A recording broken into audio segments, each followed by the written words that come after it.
Hello everyone. Today we will talk about how to fix the app of Bybit. We will go to settings,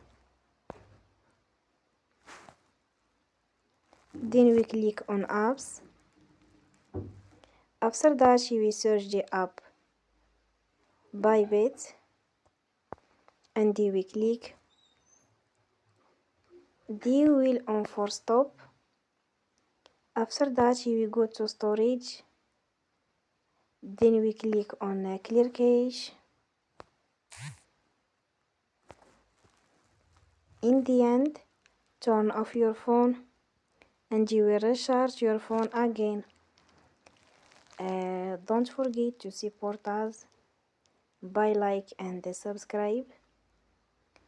See you next time and thank you for watching.